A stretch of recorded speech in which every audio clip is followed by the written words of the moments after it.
Hi friends, நீங்கள் எக்ஸலில் chart function பற்றி பார்க்கலாம். சார்ட் அப்புறம் சார்ட் பை இந்த மாதிரி ரெண்டு வேரியண்ட் இருக்குது. இந்த வீடியோவில் நீங்கள் என்ன கற்றுக்க போகிறீங்கன்னா, சார்ட் ஃபங்க்ஷன் எப்படி ஒர்க் ஆகுது, லைக் மல்டிபிள் லெவல் சார்ட்டிங் எப்படி ஆட் பண்ண முடியும், லைக் காலம் வைஸ் சார்ட்டிங், இந்த அசெண்டிங் டிசெண்டிங் இந்த மாதிரி பேராமீட்டர்ஸ் எல்லாம் நீங்கள் பார்க்க போகிறீங்க. ஃபார் எக்ஸாம்பிள், ஒரு லிஸ்ட் ஆஃப் யூஸருக்கு லாஸ்ட்டாக இருக்கிற பே சைக்கிள் பே எவ்வளோ ரிலீஸ் ஆச்சு, லைக் லாஸ்ட் ரிப்போர்ட்டிங் யார், ஸோ இந்த மாதிரியான ஃபங்க்ஷனாலிட்டி எல்லாம் நீங்கள் சார்ட் தெரிஞ்சால் தான் உங்களால் பண்ண முடியும், இல்லைனா பண்ணுறது கஷ்டம். சில ஃபங்க்ஷன்ஸ் பார்த்தீங்கன்னா இன்பில்டாகவே ஷார்ட் ஃபங்க்ஷன் இருக்கும். லைக் எக்ஸ் லுக்கப் பார்த்தீங்கன்னா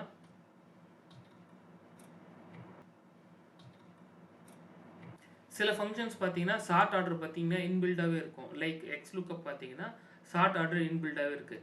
ஸோ இந்த பிளேஸில் உங்களுக்கு ஷார்ட் ஃபங்க்ஷன்ஸ் செப்பரேட்டாக தேவைப்படாது. பட் இன்பில்டாக இல்லாத இடத்துல உங்களுக்கு ஷார்ட் ஃபங்க்ஷன் யூஸ் ஆகும். Equal to first plain short பார்க்கலாம். ஜஸ்ட் ஷார்ட் ஃபங்க்ஷன் பார்த்தீங்கன்னா 4 பேராமீட்டர் தான். ஜஸ்ட் அரே செலக்ட் பண்ண போகிறோம். ஹெட்டிங்கை விட்டுட்டு டேட்டா மட்டும் செலக்ட் பண்ணுறேன். செலக்ட் பண்ணிவிட்டு என்ன ஆர்டரில் ஷார்ட் பண்ணணும்னா, ஷார்ட் இண்டெக்ஸ் வந்து ஃபஸ்ட் காலமாக செகண்ட் காலமாக நம்ம கொடுக்குறோம். ஃபஸ்ட் காலம்னா 1 கொடுத்துட்டு கம்மா கொடுத்துட்டு ஷார்ட் ஆர்டர் பார்த்தீங்கன்னா அசெண்டிங் ஆர் டிசெண்டிங். ஸோ நான் டிசெண்டிங் கொடுத்துட்டு -1 கொடுத்துட்டு, யூஸ்வலாகவே டிஃபால்ட்டாக ஃபால்ஸ்ன்னு தான் இருக்கும். ஷார்ட் பை ரோ தான் இருக்கும். ஸோ நீங்கள் ஃபால்ஸ்னே கொடுங்க. ஃபால்ஸ் கொடுத்துட்டு க்ளோஸ் பண்ணால் உங்களுக்கு டிசைனிங் ஆர்டரில் நீங்கள் இப்போ ஷார்ட் பண்ணியாச்சு. ஸோ சேம் ஃபார்முலாலே நெக்ஸ்ட் லெவல் ஆஃப் ஷார்ட்டிங்க்கு தான் ஷார்ட் பை யூஸ் ஆகும். ஷார்ட் ஆகிருக்கு வேல்யூ, பட் ஆனால் கவுண்ட் வேல்யூ பார்த்தீங்கன்னா அசெண்டிங் ஆர்டரில் தான் இருக்குது. ஸோ அதையும் நீங்கள் டிசெண்டிங் ஆர்டர் பண்ணணும்னா அதுக்கு தான் ஷார்ட் பை யூஸ் ஆகும். இந்த டேட்டா செட்டை நான் காலம் பை ஷார்ட் பண்ணணும்னா equal to short data select பண்ணிவிட்டு கம்மா இண்டெக்ஸ் பார்த்தீங்கன்னா 1 கொடுக்குறேன், கம்மா டிசெண்டிங் ஆர்டர் வேணும்னா கம்மா இங்கே நான் ட்ரூன்னு கொடுக்குறேன். ட்ரூன்னு கொடுத்தேன்னா எனக்கு காலம் வைஸ் டிசெண்டிங் ஆர்டர்னா 3 ஃபஸ்ட்டில் வந்துடும், 1 வந்து காலம் வந்து லாஸ்ட்டில் வந்துடும். இங்கே பாருங்கள், 3 காலம் ஃபஸ்ட்டு வந்துருச்சு, 1 காலம் லாஸ்ட் வந்துருச்சு. ஸோ இது வந்து காலம் வைஸ் சார்ட்டிங். நீங்கள் இப்படி தான் ஒர்க் பண்ணணும்னு அவசியம் இல்லை. லைக் இங்கே பாருங்கள், நான் இங்கே சேஞ்ச் பண்ணிக்கிறேன். ஏ கொடுக்குறேன், இங்கே சின்னு கொடுத்துட்டு இந்த வேல்யூவை நான் செகண்ட் ரோ பேஸ் பண்ணி நான் ஸ்டார்ட் பண்ணேன்னா எனக்கு சேஞ்ச் ஆகிடும். ஏன்னா செகண்ட் ரோவில் இருக்கிற டிசெண்டிங் ஆர்டர் பார்த்தீங்கன்னா C first. So column wise start பண்ணுறோன்னா ரோவோட கவுண்ட் கொடுக்குறோம் இங்கே. ஸோ இங்கே ரோ வைஸ் ஸ்டார்ட் பண்ணுறோன்னா இங்கே காலம் ஃபஸ்ட்டு கொடுக்குறோம். ஸோ அதுதான் கான்செப்டே. ஸோ நம்ம இப்போ ஷார்ட் பை ஃபங்க்ஷன் பார்க்கலாம். Equal to sort by. Sort பையில் என்ன டிஃப்ரென்ஸ்னு பார்த்தீங்கன்னா, ஒவ்வொரு ஷார்ட் ஆர்டரும் நீங்கள் தனித்தனியாக நீங்கள் கொடுக்குற மாதிரி இருக்கும்.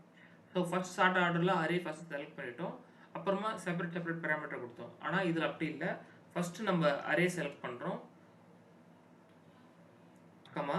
ஸோ ஷார்ட்டிங் அரே என்னன்னா எனக்கு அதை செப்பரேட்டாக செலக்ட் பண்ணணும். இந்த ஷார்ட் அரே எனக்கு டிசெண்டிங் ஆர்டரில் வேணும்னா கமா நெக்ஸ்ட் ஷார்ட் அரே நம்ம கொடுக்குறோம். லைக் இதுவும் எனக்கு டிசெண்டிங் ஆர்டர் தான் வேணும்னா க்ளோஸ் பண்ணி என்டர் பண்ணணும். ஸோ சி டிசெண்டிங் ஆர்டர் வந்துச்சு, CAB. ஸோ சியில் இருக்கிற வேல்யூ 6 ஃபர்ஸ்ட் வருது பாருங்கள். ஸோ இதில் 2 ஷார்ட் ஆர்டர் ஒர்க் ஆகுது. இந்த ஃபங்க்ஷன் எப்படி ஒர்க் ஆகுதுன்னா, நீங்கள் Alt DSன்னு கொடுத்தீங்கன்னா, லைக் இந்த Alt DS கொடுத்தீங்கன்னா உங்களுக்கு ஷார்ட் ஆர்டர் ஃபங்க்ஷன் ஓப்பன் ஆகும். ஸோ இங்கே பார்த்தீங்கன்னா ஃபர்ஸ்ட் லெவல் ஆஃப் ஷார்ட்டிங் வந்து நேம் கொடுத்துருக்கேன், A to Z கொடுத்துருக்கேன்.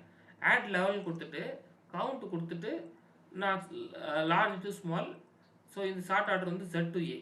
இந்த ஃபங்க்ஷனோட பார்த்தீங்கன்னா ரெண்டுமே ஈக்குவலாக இருக்கும். ஸோ இந்த ஃபங்க்ஷனை தான் நம்ம ஃபார்முலாவில் நம்ம எடுத்துகிட்டு வரோம். ஸோ உங்களுக்கு புரிஞ்சிருக்குன்னு நினைக்கிறேன். ஸோ காலம் வைஸ் நம்ம ஷார்ட் பண்ணுறதுக்கு, ஸோ உங்களுக்கு ஷார்ட் ஆர்டரில் பார்த்தீங்கன்னா இங்கே ஆப்ஷன் போயிட்டு ஷார்ட் லெஃப்ட் டு ரைட்டுன்னு இருக்கு பாருங்கள். இது கொடுத்துட்டு ஓகே கொடுத்தீங்கன்னா, நீங்கள் ப்ளஸ் சிம்பிள் கொடுத்தீங்கன்னா நீங்கள் ஆட் லெவல் கொடுத்துட்டு இங்கே ரோ 11 இருக்கு பாருங்கள். ரோ 11 பார்த்தீங்கன்னா இந்த ரோ.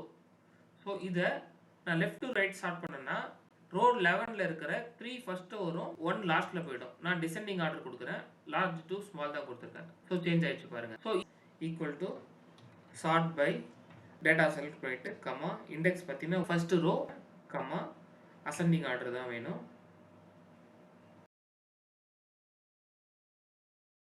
இந்த ரெண்டு ஃபங்க்ஷனாலிட்டி, இந்த ஷார்ட்டிங் மெத்தட் தான் நம்ம ஃபார்முலாவில் இப்போ ஒர்க் அவுட் பண்ணி காமிச்சோம்.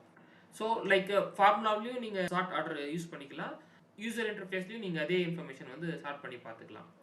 லைக் மோர் ஓவர் சேம் தான். பட் ஆனால் ஃபார்முலாவில் நீங்கள் யூஸ் பண்ணுறது பார்த்தீங்கன்னா வேறு ஃபங்க்ஷன், வேறு இன்சைட் நீங்கள் டெரைவ் பண்ணும்போது அங்கே யூஸ்ஃபுல்லாக இருக்கும். ஸோ இன்றைக்கி ஷார்ட் ஃபங்க்ஷன் பற்றி உங்களுக்கு நல்லா புரிஞ்சிருக்கும்னு நினைக்கிறேன். Thank you so much. நெக்ஸ்ட் வீடியோவில் பார்க்கலாம்.